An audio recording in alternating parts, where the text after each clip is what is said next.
Salve nação, saudações, Renato Gaúcho está fora, fim de linha para ele, não é mais técnico do Flamengo.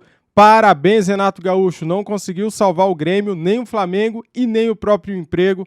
Parabéns, bela estratégia você teve, igualzinha da final da Libertadores, vai tarde. Deu para você, técnico fraco, sem estratégia, técnico limitado. Quero dar os créditos aqui de vídeo para ESPN Brasil, link na descrição, canal aqui do YouTube ESPN Brasil. Simbora. Planejamento de treinamento. Então o clima já era muito ruim. O Marcos Braz ontem ele deixa muito claro uma entrevista já em sinal de fim de ciclo, que ele fala quando chega. Hoje a gente vai descansar, amanhã a gente resolve. Era só uma situação de saber se iam erradamente talvez segurar até 9 de dezembro, que não precisava, porque já tinha decisão tomada, ou se iam antecipar. Antecipada, a notícia de agora, está aqui para quem chega com a gente, lendo a tarde aqui embaixo. Renato Gaúcho está fora do Flamengo. As entrevistas que ele vinha dando eram entrevistas catastróficas. Catastróficas. Entrevistas sem nenhum tipo de rumo. Entrevistas com conteúdo completamente descabido e muitas vezes. Entrevistas sobre aquele árbitro que erra grosseiramente no jogo Flamengo e Bahia, que ele fala que o cara teve uma grande arbitragem. Não pode ser postura de um técnico de futebol. Ele entra como um dos melhores técnicos do Brasil, inclusive se falava em substituir o Tite na seleção. Ele sai como? Não, o Renato hoje sai completamente questionado, porque ele sai, e com muita justiça, pelo personagem que ele próprio se criou e nessa fantasia que ele vive. De achar que eu sou o senhor boleiro. E toda hora na dependência do auxiliar para ver o que acontece, né? E tem muitos momentos que o técnico tem que tomar a decisão e o técnico tem que pensar. Eu falo muito a respeito disso. Beleza, tem auxiliares que os caras até sabem mais de montagem e construção do que o técnico. Sim. Só que o cara, se ele não tiver alinhado na gestão grupo e principalmente na gestão do auxiliar, para o cara montar a decisão que ele está pensando, esquece, o Renato nunca pensou isso. Nunca se falou de futebol com o Renato Gaúcho. E se você pega um elenco de 200 milhões, e o Zé trouxe um relato aqui muito preciso, viu, Zé? Porque você disse que o futebol hoje, ele envolve muito, muito além só de paixão e muito além de bola. O futebol hoje é tratado como business, uma empresa. Você não pode ter uma empresa, um cara que fala que me dá 200 milhões aqui que eu resolvo. O que é isso, cara? O cara tem que ter preparo, planejamento, estudo, compreender fisiologicamente hoje como é que funciona um elenco. Você trabalhar a administração de contratação de jogadores, você falar taticamente, planejamento de jogo. Isso é ser um técnico de futebol. Sabe, esse personagem dor de cotovelo que ele criou do Jorge Jesus foi uma das coisas mais ridículas que eu vi recentemente no futebol. Sabe, e com entrevistas, né? Repito, catastróficas, que iam completamente contra ao que o torcedor do Flamengo esperava de postura de um técnico de futebol. O torcedor esperava um cara que motivasse não só esse elenco na base do blá blá blá, mas motivasse esse elenco com variação tática, com variação técnica, física, um Flamengo tinindo, preparado para uma final de Libertadores, e tudo isso não ocorreu. Por quê? Porque o senhor Renato Gaúcho também geriu pessimamente um projeto que acabou naufragado.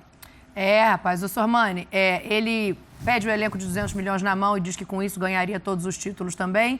Ele abre mão, não sei se é um termo muito forte, mas deixa o Campeonato Brasileiro em segundo plano em determinado momento. É muito criticado pelo que faz ali contra o Grêmio. Não ganha a Libertadores, eu sei, por isso que eu quero te ouvir. Você tem ponderações para fazer e você acha que ele não teve o elenco de 200 milhões na mão. Então eu quero te ouvir para a gente voltar para cá também. Não teve. Não, eu não acho que o Renato abriu mão do Campeonato Brasileiro em momento nenhum. Em nenhum momento ele largou os titulares no banco ou deixou no ninho contra o Grêmio, jogar com um time alternativo, como ele fazia no Grêmio. No Grêmio ele deixou o brasileiro de lado várias vezes, nos 5 anos que ele comandou o Grêmio. No Flamengo ele não fez isso. Ele só não colocou o que tinha de melhor, porque o que tinha de melhor não estava à disposição dele. Não estava. E ele não pôde, eu disse isso, torno a dizer várias vezes, né? Ele não teve tempo para trabalhar o time principal. Ele falou depois do jogo, eu trabalhei com o time principal 8 minutos. Eu tive à disposição 8 minutos. Então, se a gente tá dando... A gente, quando eu digo, sou eu, né? Se eu tô alertando sobre o alerta do Abel Ferreira, sobre a insanidade do nosso calendário, nós não podemos deixar o Renato de fora. Ele faz parte desse contexto. Assim como o Abel.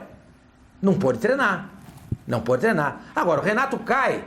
Ele não caiu por ter perdido a Libertadores. Se ele ganhasse, ele ia cair do mesmo jeito. Ele perdeu o emprego por conta do que aconteceu em Porto Alegre no jogo contra o Grêmio. A torcida ficou no maior veneno com ele. E a pessoa que tinha me passado a informação de que ele não cairia, independente do resultado, claro, se tomasse 4, 5-0, cairia. Essa pessoa, no dia que aconteceu o episódio, à noite, depois do jogo, falou para mim, esquece, o Renato Gaúcho não fica mais. Ele não tem dimensão do tamanho, ele não tem ideia do tamanho do Flamengo. Ficar cochichando com o jogador na beira do gramado, abraçar o técnico ali, tira o Vitinho, quando o time poderia ter matado o jogo, ali ele caiu. Se ele não faz isso, mesmo com essa derrota de 2-1 de ontem, ele ficaria. Mas a atitude, o comportamento dele naquele jogo foi decisivo. E concordo com Sormani, ele ficaria até o término do Campeonato Brasileiro, mas ele seria dispensado, né? muito do que o Facicani falou. Às vezes ele é mais um personagem do que um treinador.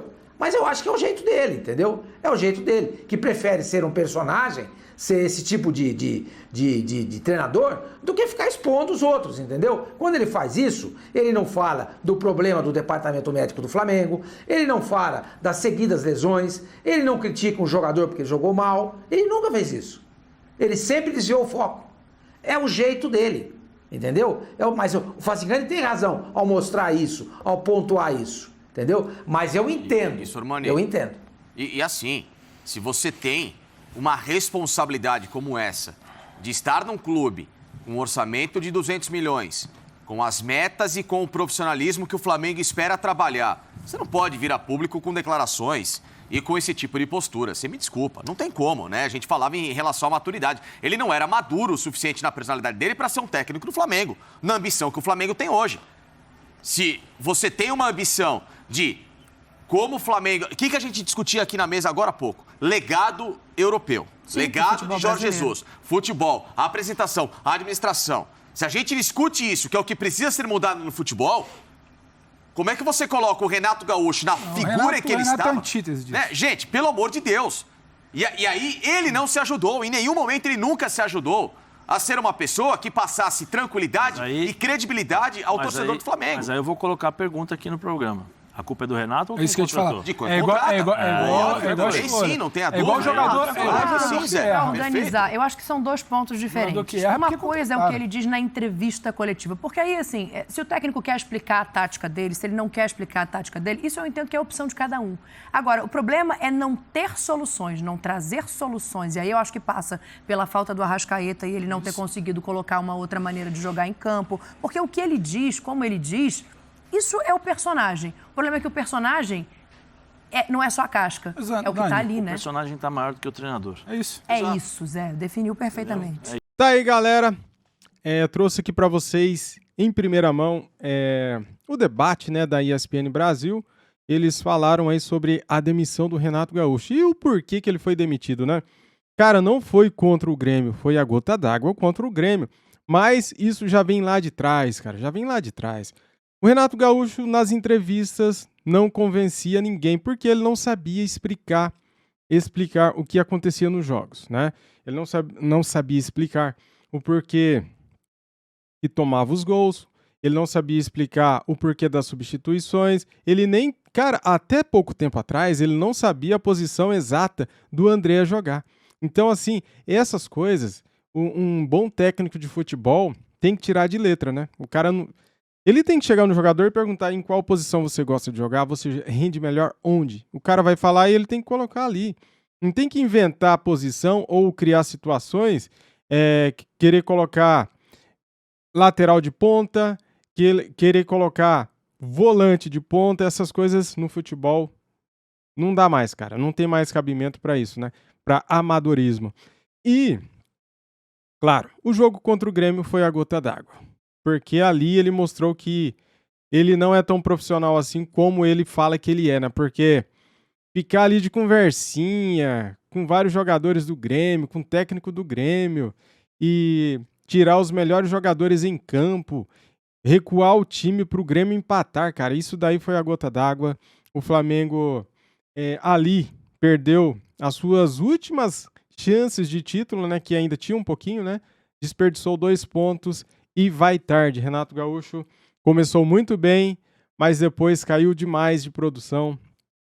E agora o Flamengo tem que ir atrás de um bom técnico e preferencialmente estrangeiro, um cara top, um cara nível ao elenco do Flamengo. Valeu, galera. Se gostaram, deixa o like, se inscreva no canal e ative o sininho. Saudações. Valeu, fui.